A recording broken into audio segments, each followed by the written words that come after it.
Сәлем, сіздермен пайдалы кеңес арнасы. Видеоны көрместен лайк басып, тіркеліп қоңыраушаны басуды ұмытпаңыз. Бүгін сарымсақтың пайдасы туралы айтатын боламыз. Сарымсақтың паразиттерге көмегі мол. Аскаридиозбен жер бетінде 1 миллиард адам ауырады екен. Бұл ересектер мен балаларда кездесетін жиі аурулардың бір түрі. Оны тудырушы аскарида, яғни ішек құрты. Ал сарымсақ ішек құрттармен күресудің табиғи әрі ең тиімді жолы. Сарымсақты шикідей жеген жөн.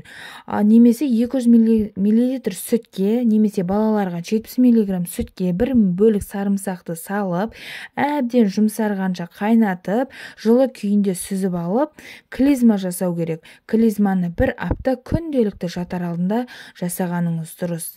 Сарымсақ ас-ішек жолдарына өте пайдалы. Оны күнделікті пайдалану асқазан сөлінің бөлінуін және де темірдің дұрыс сіңуіне көмектеседі.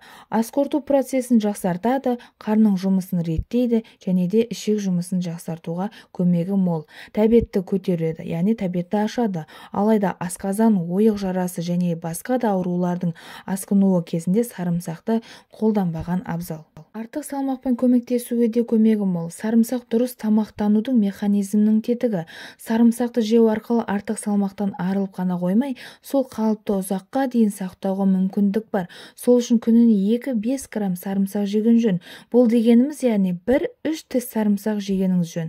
Сондай-ақ зімбір қосылған сарымсақ шайын ішуге де болады. Ол үшін зімбір тамыры шамамен 4 см болатын тілімі және сарымсақ 2 тісше су дайындалуы. Зімбір мен сарымсақты ұсақтап тураймыз. Оған 2 литр ыстық су құйып, 1 сағат көлемінде су буында немесе термоста демтейміз.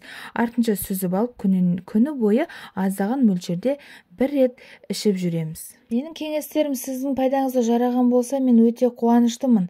Лайк басып, тіркеліп, қоңыраушаны басуды ұмытпаңыздар. Алдағы уақытта бұдан да пайдалы кеңестермен бөлісетін боламын. Сіздермен болған пайдалы кеңес арнасы. Қош сау болыңыздар.